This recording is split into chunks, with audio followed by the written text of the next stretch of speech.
Sulaiman bin Hafiz, para IDPTH Bali dan Yani. Kami dari UTM. Tujuan kami untuk membuat cikgu ni untuk memenuhi tugasan subjek kelas kami dengan dan Muslim. Pertama sekali saya minta izin ke cikgu untuk kami record untuk tujuan bukti. Okey, cikgu. Soalan pertama. Boleh cikgu kenalkan diri cikgu? Nama saya Aliza bin Jazbuli. Saya berasal daripada Pontianak Johor. Saya berasal dari Pontianak Johor, telah berkhidmat sebagai guru bimbingan kaunseling semenjak 2008. Tapi memang saya asal Johor lah, tapi dari darjah 2 sampailah ke sekolah menengah saya dibesarkan di Sabah.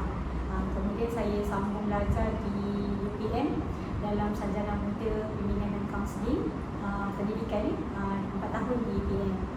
Lepas daripada itu saya dapat posting guru bimbingan kaunseling di SMK Pekan Kota 2 di Sabah. Lepas tu baru dapat balik ke sini semula dah. Tapi saya dah berumah tangga dalam 12 tahun, ada 5 orang anak dan semuanya dah dalam 8 ke 9 tahun bertugas di sini lah untuk dapat balik kerja. Okay, soalan kedua. Tahun bila cikgu mula berceburi di bidang kaunseling? Okay. Kalau tahun cikgu first posting tu 11 November 2008. Itulah first posting masa tu, tak silap kita lambat sikit lah posting. Maksudnya grad Ogos 2008. Kemudian posting di Sabah. Masa tu ramai postmate UPM yang kena di Sabah Sarawak di pedalaman. Jadi kalau pada cikgu sebab memang parents cikgu pun di sana, jadi tak ada masalah lah. So cikgu posting dekat sana sebagai guru kaunseling 4 tahun. Kemudian cikgu mohon untuk hadiah latihan persekutuan untuk sambung belajar di bawah beasiswa Kementerian Pendidikan. So dapatlah untuk sambung master kaunseling penyalahgunaan dada ataupun nama lain dia SPADA. Masa itu cikgu buat di UNS. So dapat cuti setahun setengah, bergaji penuh dan ada elang lah daripada kementerian. Lepas daripada itu baru dapat balik semula ke Pontianak dan bertugas di sini. Adakah kaunseling ni memang minat cikgu atau bukan paksaan daripada orang lain? Okey. Kalau nak kata paksaan tu ada sedikit istilah paksaan tu. Sebab dulu kita punya ibu bapa ni selalunya akan, kalau ibu bapa cikgu lah, akan lorongkan kita lah, maksudnya dari segi kerjaya atau pilihan bidang pengajian tu mesti ada sikit campur tangan ataupun nasihat daripada ibu bapa kan. Masa awal sebenarnya cikgu masa sekolah menengah ambil fizik, kimia, biologi, perakaunan, MS di SMK Datuk Pulau Barat kat sini lah Pontianak. Okay, lepas tu aliran sains tu mohon matrikulasi, dapat di matrikulasi Johor. Tapi masa tu dapat sains fizikal, memang tak minat sangat fizik, jadi lebih minat bio. Bila buat permohonan untuk rayuan pindah kepada sains saya tak dapat sebab penuh sangat. Jadi dah 2 minggu belajar tu rasa macam tak boleh nak bawa. So buat keputusan untuk pindah ke kos account. Nasib baik boleh sebab ada account kan. Jadi ambil account lah.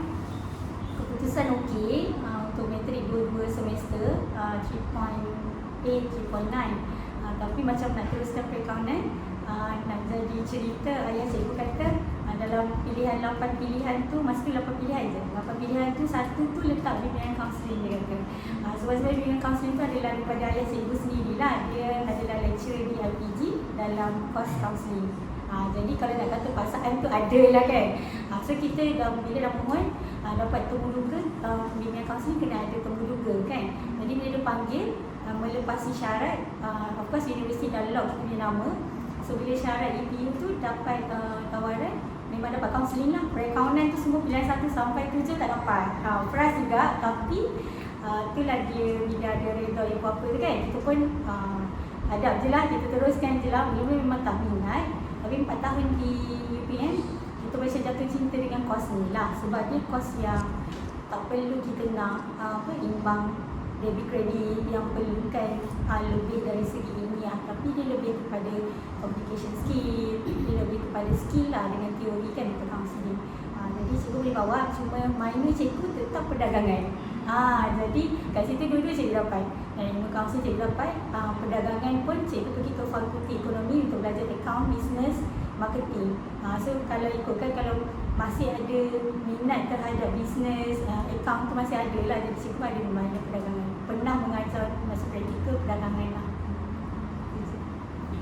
Soalan seterusnya, bolehkah cikgu berkongsi pengalaman sedikit dalam bidang kaunseling dan berapa tahun cikgu telah menceburi dalam bidang ini?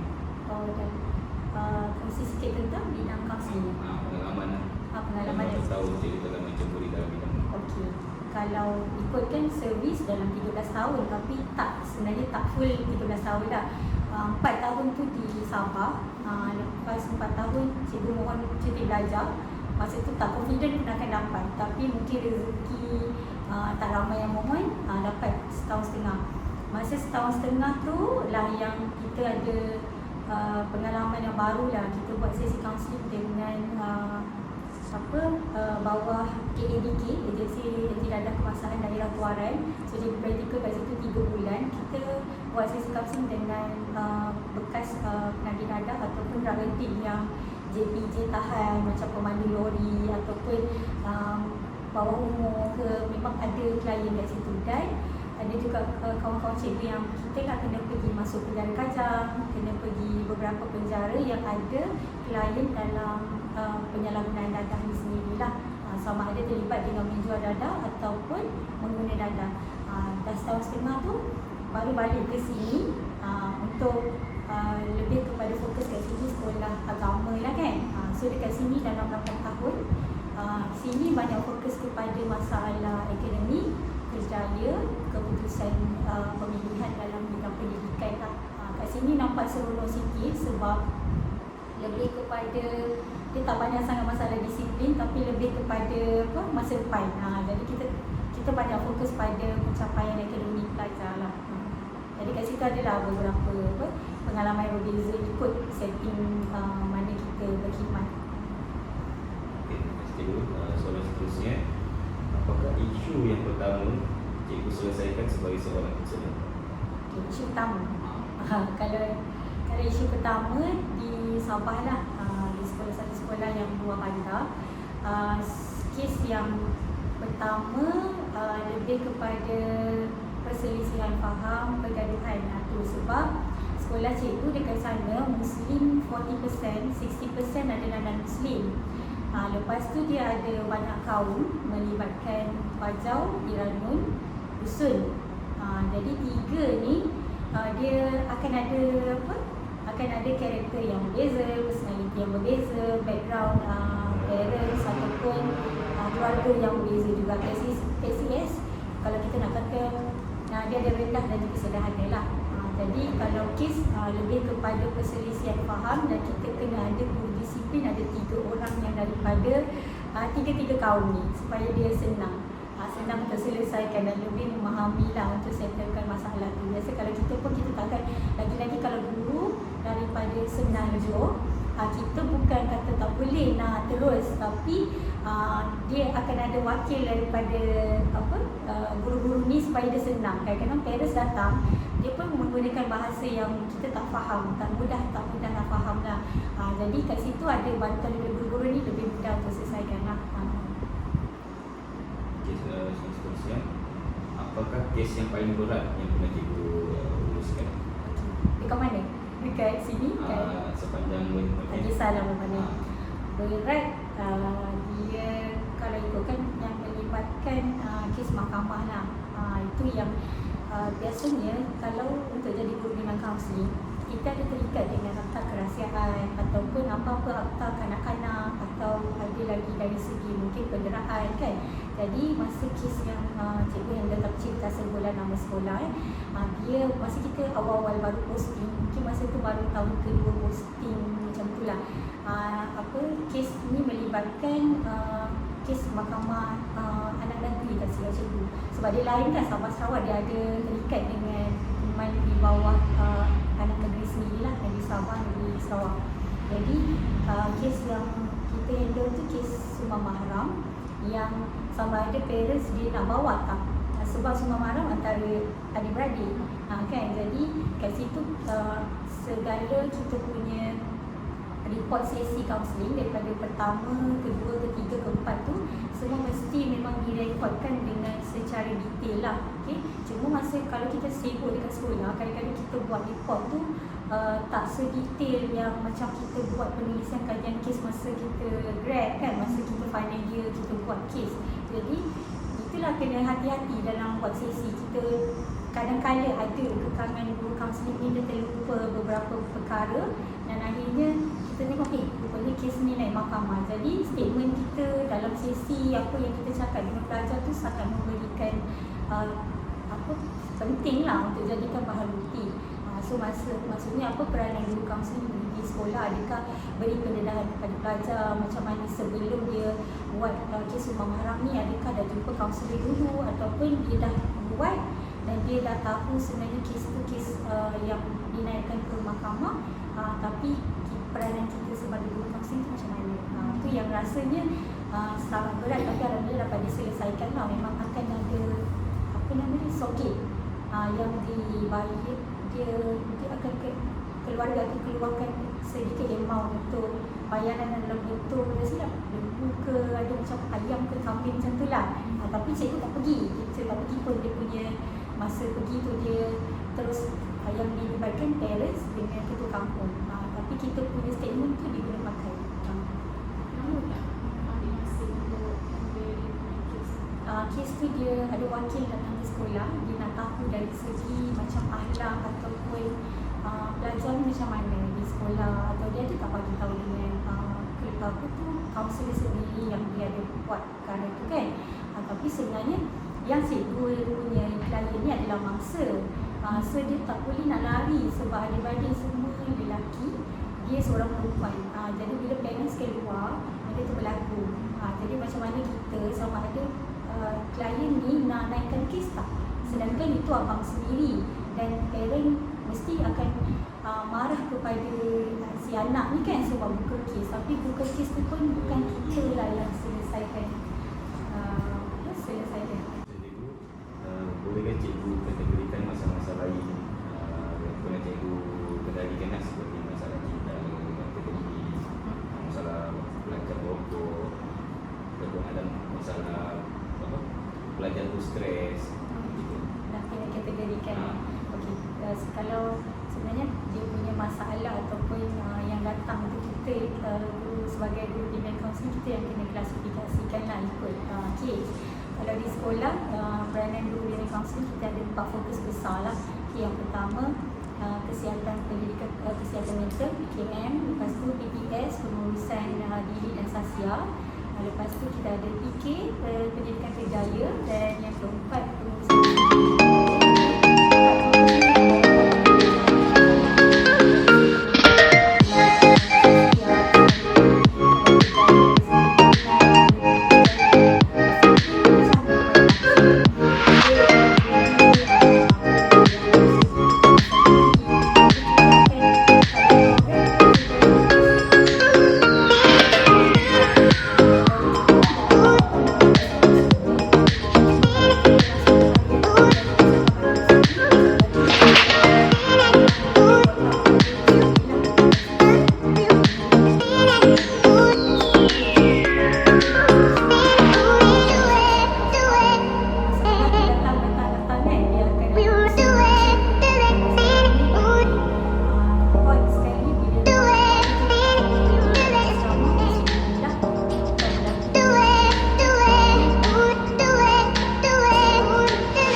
kaunseling, peranan dia adalah kita kena tonton satu-satu pelajar tercicir.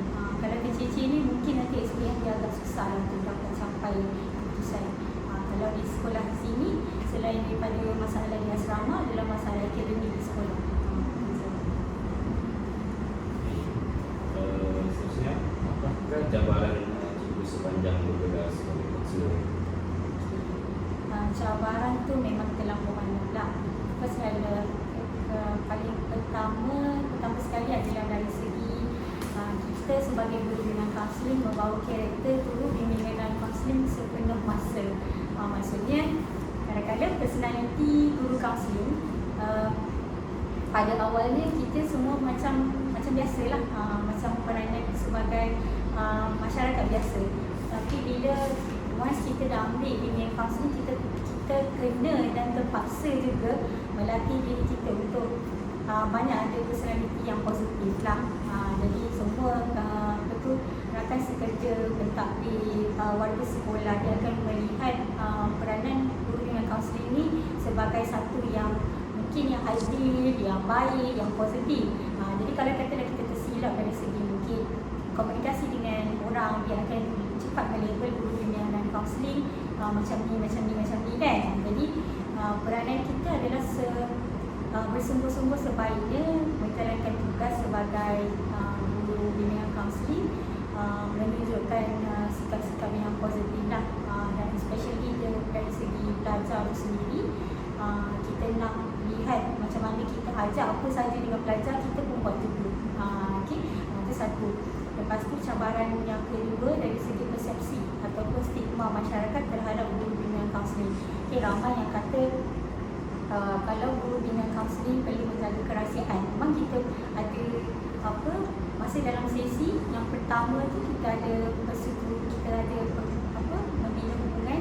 Lepas tu kita akan ada bina rapport, kita akan ada satu dipanggil persetujuan pemaklum, apa dalam bahasa Inggeris dia. Kita akan beritahu dengan student dalam sesi ini cikgu akan menjaga kerahsiaan. Kita akan buat dalam sesi dalam 30 minit. Tapi kerahsiaan itu selalunya cikgu sendiri pun silap masa awal-awal dulu. Cikgu selalu beritahu kerahsiaan macam tu je. Jadi pelajar ni dia anggap semua tu rahsia dan guru kaunseling tak ada hak untuk bocorkan satu pun masalah kepada siapa-siapa lah kan. Okay, sebenarnya ini yang paling penting kepada pelajar sebab dah beberapa kali pengalaman, mungkin dah 13 tahun kan cikgu, pengalaman cikgu kena detailkan lagi, cerita dengan pelajar kerahsiaan tu macam mana. Okay, kalau katalah dalam sesi dia ada beritahu dia nak menceritakan diri, dia nak bunuh diri, ataupun dia ada masalah dari segi mungkin seksual kan, ada isu-isu yang berat yang sebenarnya terikat dengan kerahsiaan tu dah tak ada. Maksudnya kita perlu maklumkan kepada pentadbir ataupun ibu bapa, yang ini kena jelaskan. Sebab pernah jadi kepada cikgu sendiri, bila cikgu tak detailkan, jadi ke masalah dalam sesi tu sebenarnya dia dirujuk daripada unit disiplin. Bila ada melibatkan satu kes yang agak berat dan melibatkan pihak ketiga, jadi kes ini perlu dibawa kepada penjaga lah. Okay, jadi masa tu cikgu bersalin, belum sempat sesi yang seterusnya cikgu dah serahkan kepada rakan sekerja. Lepas tu klien tu macam mempersoalkan kenapa kes dia ni dibincangkan dan juga perlu juga beritahu kepada ibu bapa. Jadi bila cikgu habis cuti bersalin tu, cikgu jumpa klien ni, kenapa kita perlu jumpa, dan kalau kes tu tak boleh nak selesai, kita sarankan untuk dia dipindahkan sekolah lah, sebab dia melibatkan masalah di asrama. Dan kalau katalah rokok ataupun vape, kita boleh diri dia sendiri, dia tak ada kesan kepada orang lain, macam bully juga. Kenapa kita perlu dikeluarkan atau kita pisahkan kepada persekitaran yang baru, sebab dia ada melibatkan pihak ketiga. Jadi cikgu beritahulah kesan dia, bila dia tidak dipindahkan, mangsa ni boleh buat report polis lagi untuk kes dia. Jadi sama ada dia nak kes ni diselesaikan, bincang kedua-dua belah pihak, ataupun disenyapkan dan akhirnya pihak sebelah lagi dia tak puas hati. Ini melibatkan mungkin ada kes-kes yang di bawah akta perundangan juga. yang bukan kes kecil lah, kes besar. Jadi kerahsiaan tu penting kita fahamkan kepada student yang ada limitasi yang rahsia tu bukan lagi rahsia dan perlu dimaklumkan kepada pihak-pihak berkuasa ataupun dewan orang dewasa yang menjaga dia lah, penjaga dia. Soalan seterusnya, apakah pandangan masyarakat terhadap cikgu yang bergelar sebagai seorang kaunselor? Pandangan dulu tapi guru dengan kaunseling tahun yang lama lah, 10 tahun lepas pun susah kita nak dapat. Hantar guru dengan kaunseling pun kena mengajar di kelas. Jadi tak ada banyak masa kita buat session dengan student. Tapi sekarang ni lebih kepada positif, betul banyak sentuhan daripada Kementerian KPM dan juga Kementerian Kesihatan. Dia bawa program-program macam mental health, program nasihat daripada Kementerian Kesihatan. Jadi peranan guru dan kaunseling banyak sebenarnya. Cuma dari sudut negatifnya, pelajar dia akan bagi tahu pelajar ataupun ibu bapa ataupun guru, mungkin dia akan ada melabel macam kalau budak tu pergi sesi kaunseling tak berubah pun, baru satu sesi, baru je masuk bilik kaunseling 30 minit keluar, cikgu tu kata pelajar tu tak berubah, baru je tadi jumpa guru kaunseling, lepas tu tak berubah pun macam tu. Jadi persepsi ni kita susah juga nak fahamkan dengan masyarakat sebab istilah kaunseling ni sebenarnya adalah satu proses dan klien yang hadir tu kadang-kadang dia tak nak berubah pun, itu jadi susah. Sebenarnya sesi kaunseling yang berjaya adalah dia mencapai matlamat tu pun adalah jelas daripada klien itu sendiri. So bila dia datang, dia kata cikgu saya ni macam ni, macam mana kalau boleh tak kalau saya okey, adakah anda bersedia nak berubah, kan kita akan beritahu kesediaan klien untuk berubah. Jadi itu lebih mudah, memang mungkin 1-2 sesi dia akan dengar dan kita akan cuma facilitate je dia macam mana dia nak berubah. Tapi kalau kes-kes yang dirujuk oleh unit disiplin ataupun tak ada kesediaan pelajar tu sebenarnya dia tak nak berubah, kan dia belum bersedia. Jadi perlukan proses mungkin 7-8 sesi, sangat lama. Lagi-lagi kalau kes trauma, kes kesihatan mental yang perlukan lagi ada beberapa kes yang kita perlu rujuk kepada pakar perubatan. Itu dah jadi kita kena konsultasi dengan lebih pakar. Kita boleh kata guru kaunseling boleh selesaikan semua masalah, tak. Sekarang ni kalau katalah yang untuk sekolah ni dia punya statistik untuk kesihatan mental boleh kata sangat membimbangkan juga sebab pelajar walaupun dia ada 1-2 dia akan cepat meniru, rasa stres kelar tangan, kan dia akan tengok video-video dekat TikTok, dekat Instagram, dia rasa benda tu lebih mudah untuk dia meluahkan rasa stres dia, rasa tekanan dia dengan mencederakan diri sendiri lah. Jadi kes-kes yang macam ni kita perlu juga, kalau yang berat kita kena konsult dengan KKM. Kalau kita tengok saringan 1 skor tinggi, saringan 2 skor tinggi, jadi kita akan ada refer dengan doktor perubatan. Lepas tu, apakah pendapat cikgu, kenapa subjek bimbingan dan kaunseling ni perlu kita terapkan dalam diri yang bakal bergelar seorang guru dalam yang berbagai bidang macam kami? Okey, betul-betul. Sebenarnya cikgu sangat setuju letakkan subjek elektif yang ataupun subjek wajib kepada semua pendidik lah. Sebab tagline selalu dia laungkan semua guru adalah guru disiplin satu, dan satu lagi semua guru adalah sekarang guru kaunseling. Sebab guru kaunseling yang seorang perlu nak handle 500 orang, kadang-kadang dia tak mampu untuk check satu-satu pelajar ni okey tak, pelajar okey tak, kan. Jadi semua guru dia akan ada, once masuk ke sekolah, lagi-lagi guru mata pelajaran yang wajib selalu yang kena buli-buli sikit. Guru-guru baru ni mesti pegang kelas, kan, jadi guru kelas. So guru kelas dia mesti ada satu skill nak tengok pelajar, screening sekali je 30 orang pelajar baru, katalah kata satu yang masuk, dia boleh tengok 30 orang ni semua okey atau tak okey. Okay, so kalau katalah ada 4 guru, kata satu yang muda-muda, kan, yang baru-baru ni, kalau dia ada skill counselling, dia memang akan boleh empathy lebih lah. Kalau simpati tu just soalan kesian dia, lepas tu dia pun balik. Kalau empathy, kesian, lepas tu belikan apa-apa ataupun sampai selesailah masalah pelajar tu. Jadi kita nak semua guru empathy sangat tinggi kepada pelajar-pelajar. Dan zaman sekarang ni ibu bapa mungkin terlampau sibuk. Kadang-kadang kita pun kaki anak ni cagu, kan. Padahal cagu tu tempoh dia lama tau nak kena cagu yang sakit tu, kan. tanya kenapa parents tak hantar, sibuk, kerja kilang, tak ada masa kan. Jadi guru ni empathy lebih, kita lah yang selesaikan masalah. So macam tu lah, kita ni mungkin balasan di dunia tak ada balasan di akhirat pastinya. So kalau semua orang boleh berperanan sebagai guru yang kaunseling, so mungkin boleh tackle di kelas, ataupun sesi tu boleh berlaku di mana-mana. Yang penting bukan nak suruh buat sesi kaunseling tak, tapi sesi bimbingan supaya guru ni boleh kenal pasti daripada awal sebenarnya pelajar tu dia ada masalah. Okey, satu kes lah yang mungkin boleh jadikan pengajaran ke ataupun macam mana.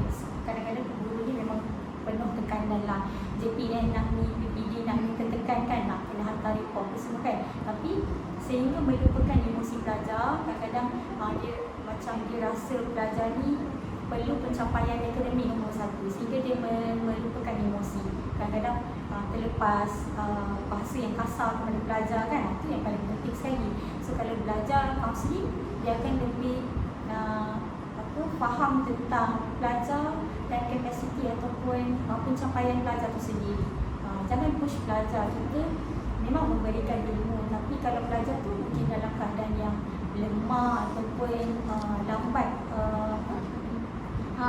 tahap penerimaan dia, kita tak boleh sambungkan dengan yang lain-lain. Mungkin macam sekolah sendiri, kita ni memang ramai yang ada talent, 4A, 5A, 6A kan, dia bersaing antara akademik. Tapi yang grup C ni kesian kadang-kadang. Kita buat sesi je, kita sangat memahami apa yang dia rasa.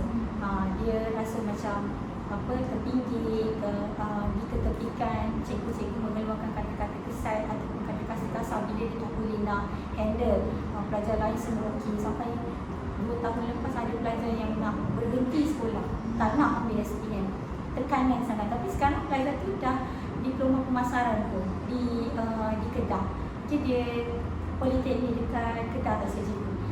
Tapi itulah, guru-guru tu sendiri kita nak kena ada mindset yang positif, yang sentiasa bagi pelajar ni akan satu hari nanti akan menjadi juga.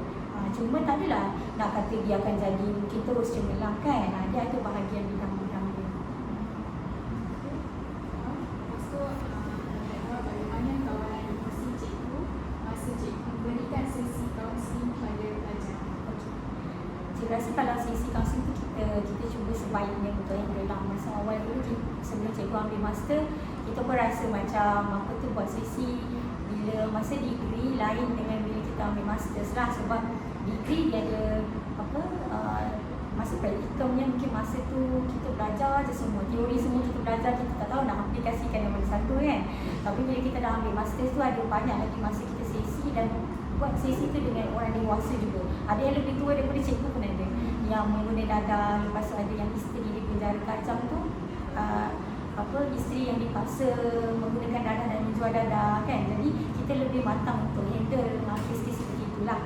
Okay, so kalau dari segi kawan dan emosi, yang cikgu rasa cabaran sikit bila kita buat sesi kaunseling dengan klien yang ada masalah disiplin lah.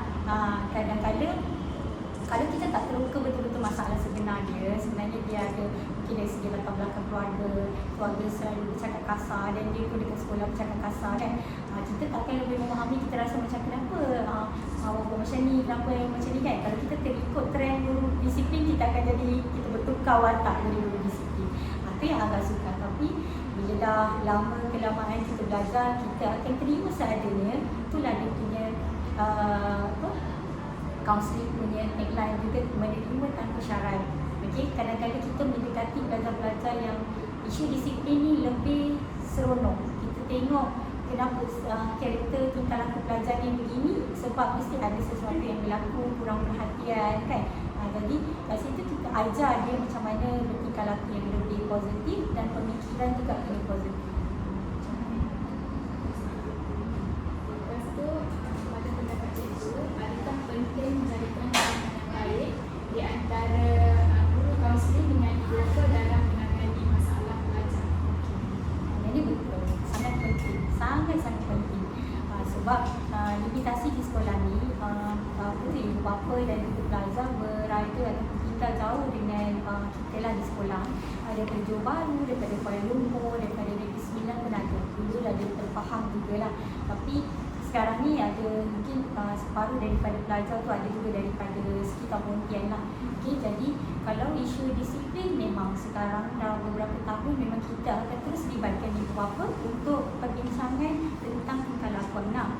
Kadang-kadang ada ibu bapa juga dia kata pelanggaran disiplin ni berlaku dekat sekolah, jadi cikgu je lah yang ambil tindakan kan. Sebab saya pun tak tahu anak saya di asrama macam mana. Tetapi kita punya prinsip sekolah, kita tetap beritahu apa yang berlaku di sekolah. Warden seorang akan menjaga 200 pelajar untuk lelaki dan warden perempuan seorang akan menjaga lebih kurang 300 pelajar perempuan. Jadi kita maklum kepada ibu bapa supaya dia membantu jugalah pihak sekolah, guru-guru kaunseling, guru disiplin untuk sama-sama monitor dan juga sentiasa bila balik nasihatkan klien ataupun pelajar ni dari segi macam mana dia bertingkah laku lah di sekolah macam tu. Okay. Satu lagi, kalau dari segi yang itu dari segi disiplin kan, dari segi kesihatan mental pun macam tu juga. Ada satu kes pelajar yang perlu perawatan di hospital untuk kesihatan mental. Okay, jadi tapi ibu bapa penjaga dia tak bersetuju untuk menerima rawatan. Jadi sebenarnya ada satu akta kanak-kanak yang mewajibkan kalau katalah ibu bapa tak nak hantar pergi hospital, kita boleh minta bantuan menggunakan akta tersebut untuk kita wajibkan juga ibu bapa kena juga hantar. Kalau tak dia boleh dikenakan tindakan. Jadi ini bawah 18 tahun memang kena pergi rawatan. Jadi kalau keluar surat daripada hospital mengatakan dia perlukan rawatan kesihatan mental, ibu bapa kena pergi. Cuma kita lah pihak sekolah kena pandai deal ataupun konsult dengan ibu bapa yang perlunya rawatan di luar. Sebab persepsi ibu bapa bila hantar je anakku ada masalah mental ataupun gila tu kena pergi hospital mana kan. Jadi pentingnya kita memberitahu pada ibu bapa, terangkan sebenarnya rawatan itu bukanlah sepenuhnya sepanjang hayat, dia ada tahap dia kan. Daripada tahap awal kita dah boleh kawal, dia akan boleh pulihkan anak tu dengan segera lah. Jadi di antara pentingnya untuk konsultasi dengan ibu bapa supaya fahamlah. Tapi cikgu untuk yang sekolah itu cikgu selalu untuk tetapi dia sangat dah memahami tugas ataupun bidang disiplin, bidang kaunseling dia sangat membantu dan menyokong. Jadi kita tak ada masalah sangat dari segi memahamkan pentadbir lah. Tapi lagi tahulah bila nanti parents nak datang, dia pun akan terus layan. Dia akan terus jumpa parents tu macam tu. Ya, betul.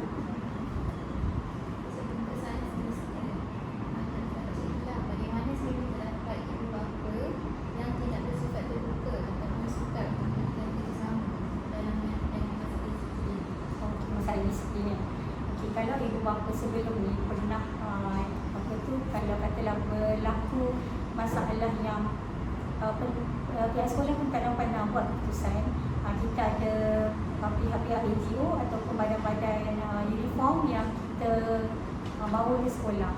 Selalunya kalau ada sesi perundingan, kita akan bawa satu pegawai perhubungan sekolah. Memang setiap sekolah menengah ataupun sekolah rendah, pegawai di IPD kita akan ada satu. Sama ada pangkat sarjan ataupun lance corporal.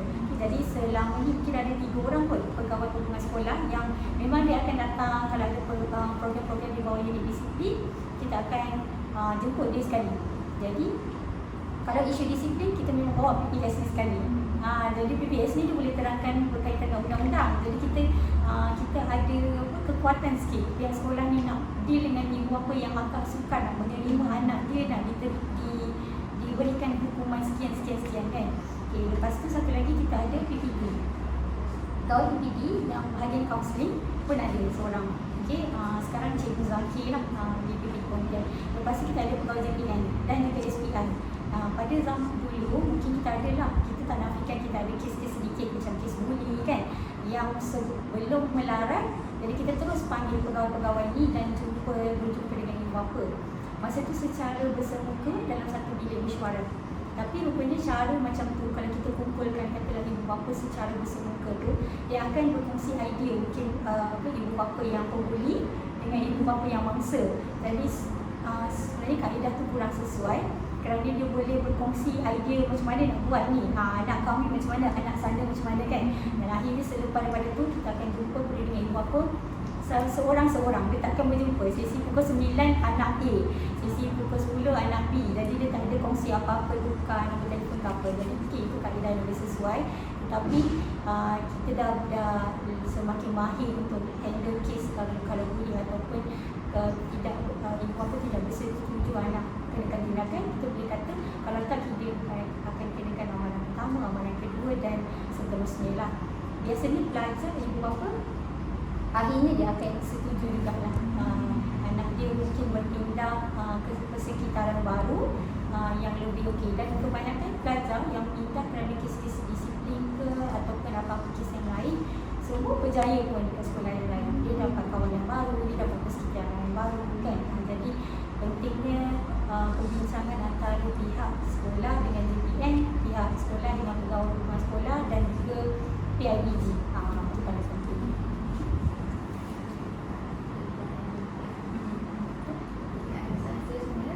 Sebagai seorang guru kaunseling, boleh tak cikgu berikan nasihat atau pencerahan kepada bakal guru yang akan memasuki alam sekolah dan mencuri rehabilitasi?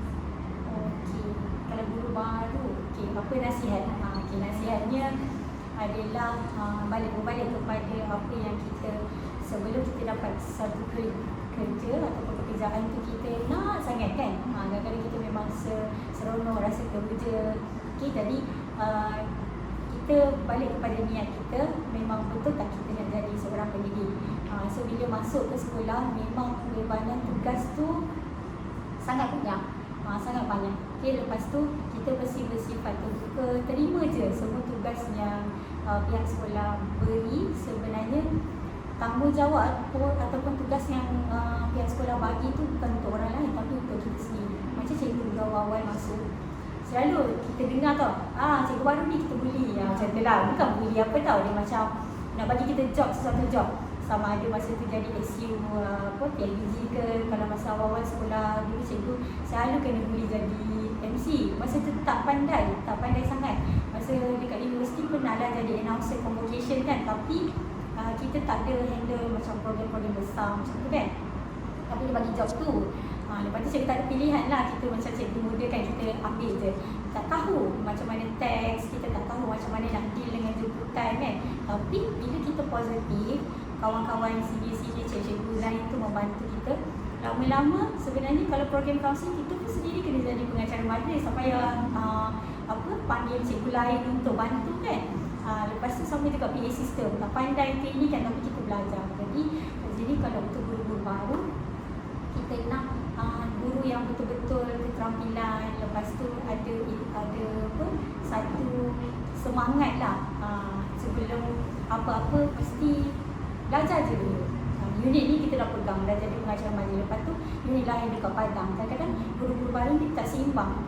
Kalau dia suka satu tugas, yang lain mungkin dia kata Allah Ta'ala dah penat, dia tolak kan. Okay, jadi kalau untuk guru-guru baru, satu dari segi kesediaan terbuka. Jadi kawan-kawan rakan sekerja pentadbir pun akan tengok okey, tahun ni kita buat projek apa. Satu projek pun dah cukup. Contohnya kalau saya sukan kan PJ kan, kalau katalah kita ada satu projek sukan kan, mesti antaranya isu sukan ke, mesti ada lah job tu kan. Jadi ambil itu sebagai pengalaman akan datang. Kalau nak mohon untuk guru cemerlang, kita dah ada tau CJ tu. Sebab macam cikgu sambung master dengan untuk permohonan sambung belajar, CJ tu penting.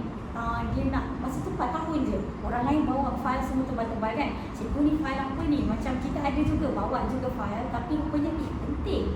CJ untuk ahli jawatan kuasa ni yang kita dulu kakak ni bagi tugas ni kita tolak, kakak ni bagi tugas ni tolak. Rupanya orang lain ada banyak CJ tu. Mungkin sekarang kita tak terfikir, kita rasa penat kan awal-awal tu. Tapi rupanya CJ perlibatan, kita jadi facilitator, kita jadi penyelaras program sekolah, membantu sangat untuk kita ke hadapan. Bukan adakah kita selamanya nak jadi guru kan. Mungkin ada kalangan anda semua yang rasa 5 ke 6 tahun kat sekolah nak jadi pegawai PD ke, nak jadi pegawai JPN ataupun akan ke hadapan lagi nak sama belajar. CJ tu penting daripada tahun ke tahun. pertama lagi. Cikgu pun tahun pertama tak banyak pun prosedur. Kenapa rasa macam ralat kat situ. Tapi bila dah macam tu kita kumpul. Satu lagi macam rakan baik cikgu selalu tulis kajian tindakan. Rupanya penulisan kajian tindakan tu dia akan beri nilai tambah kepada diri kita sendiri sebab penulisan buku ke modul ke nanti akan datang kan. Macam awak penulisan thesis ni kan, assignment tu apa kan, kalau dalam grup ada 5 orang, rasa-rasa 5-5 buat tak kerja. Buat tapi mesti 5-5 tu ada yang ada yang leader, ada yang lead kan. Kalau kita dah biasa jadi ketua untuk lead sesuatu projek, kita akan mudahlah untuk dekat sekolah. Orang senang nak dekati kita, orang senang nak minta tolong dengan kita, program semua kita yang ke depan. Jadi jadilah guru yang bersemangat, berwawasan. Kalau kena campak Sabah Sarawak pun terimalah. Adik Ustazah tu pun dia dekat Sarawak kan, dan dia lah yang cikgu kata tulis kajian tindakan membentang dekat peringkat negeri, peringkat kebangsaan. Jadi macam tu lah. Okay? Kita akan nampak beza kita dengan orang lain. Okay? So semangat untuk guru-guru baru, carilah ilmu sebanyak mungkin. Kalau dia boleh sama belajar, insyaAllah boleh. Okay? Soalan terakhir, teori ataupun model yang cikgu gunakan untuk melakukan tesis.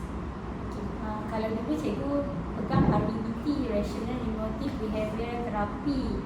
Okay, tapi sekarang ni rupanya ilmu ni dia ada ada tambahan, ada inovasi kan. Jadi rupanya cikgu tak banyak membaca tau lepas daripada kita jadi guru ni. Rupanya kita kena tambah ilmu untuk kursus-kursus kompetensi. Guru kaunseling setiap tahun dia akan ada convention mana-mana kan, peringkat kebangsaan ataupun antarabangsa. Memang kadang-kadang kena melabur duit 100.5, kadang-kadang daftar 200. Tapi rupanya untuk kita tahu ada teori-teori baru yang kita patut gunakan untuk budak zaman sekarang. Lebih cepat, lebih mudah. REBT tu bukan kata tak okey, tapi dah ramai rupanya orang gunakan CBT, Cognitive Behavioral Therapy. So sekarang cikgu guna CBT, cikgu pergi kursus dengan kawan cikgu seorang lagi pun pergi. Tapi CBT tu Aaron Beck yang pelopori. Dia bermula dengan dia pun ada masalah kesihatan mental juga. Lepas tu baru dia come up dengan satu teori Cognitive Behavioral Therapy tu, dan dia gunakanlah untuk macam rawatan kepada klien yang ada masalah penurungan, kesihatan, mood, emosi. Yang dari segi mental health tu dia gunakan CBT. Tapi last kali ada Profesor Aziz daripada UPSI, dia buat Neo CBT. Neo CBT ni mungkin lebih mudah, pendekatan dia sesuai dengan kita lah, lokal lah untuk klien dalam Malaysia, especially pelajar sekolah menengah, lebih cepat. Kata dia, kita mengubah pemikiran tu akan automatik mengubah emosi kita, dan selepas dah dapat mengubah emosi, automatik akan dapat seiring dengan mengubah tingkah laku. Jadi lebih mirip kepada Rational Emotive Behavioral Therapy, tapi Neo CBT lebih mudah dan dia terus ada teknik yang boleh dipakai dengan pelajar lah. Pelajar ni klien yang mudah sebenarnya, kalau cikgu cakap apa dia ikut. Tapi kita bukan pembuat keputusan, kita sebagai facilitate dia, apa keputusan terbaik untuk diri dia. Kadang-kadang kita kata okey, awak kena pilih UTM, boleh tak? Azaz tak boleh. Dia tanya dekat kita, cikgu nak pilih apa ni untuk macam dekat universiti ni saya minat dalam bidang kejuruteraan, tapi saya tak tahu universiti mana nak pilih. Kita pulangkan balik soalan kepada dia, apa tu awak ada tak buat carian bahan kan, universiti mana yang ada tawarkan kejuruteraan, awak rasa minat macam mana? Saya rasa macam nak dekat dengan rumah saya. Okey, yang dekat yang mana? UTM. Okey, macam awak dah ada dapat jawapan, kita just facilitate je. Tapi jangan sekali-kali membuat keputusan awak kena pergi Mesir, mak awak kata apa pergi Mesir, kena ikut cakap awak, tak boleh. Sebab experience cikgu sendiri kan, kita rasa ada stres sikit bila kita tak dapat apa yang kita nak. Sampai bila-bila kita akan cerita dengan orang juga, pilihan minat counselling adalah pilihan ayah saya kan, katalah macam tu kan. Jadi kita tak nak benda tu berlaku dengan belajar zaman sekarang. Tapi tak salah pun ibu bapa tu sebagai pendorong atau pembuat satu keputusan. Cuma akhirnya pelajar tu dia kena menerima, membuat keputusan tu dengan redha dan dia okey lah. Kalau dia tak okey tu yang jadi macam 2 tahun buat engineering, quit. Lepas tu ambil pendidikan jadi cikgu. Ramai kan macam tu. Jadi kerjaya ni dia macam tu lah, kadang-kadang dia melompat. Ada seorang yang cikgu kenal pun buat bidang perubatan dekat usia 4 tahun, balik buka bakery. Kenapa? Sebab dia tekanan kerja. Jadi perjalanan jauh tu yang kita kena cerita dengan student lah. Macam tu. Jadi untuk yang cikgu pegangan Neo CBT tu lebih kepada rawatan untuk mental health pelajar untuk yang di sekolah cikgu. Okey, terima kasih semua yang sudah datang. Harapnya apa cikgu kongsikan ni ada sedikit boleh berikan manfaat kepada anda dalam khusus kaunseling. Jangan putus asa dan jadilah guru yang terbaik. Kalau boleh, semua guru adalah guru kaunseling. Okey? Terima kasih. Sama.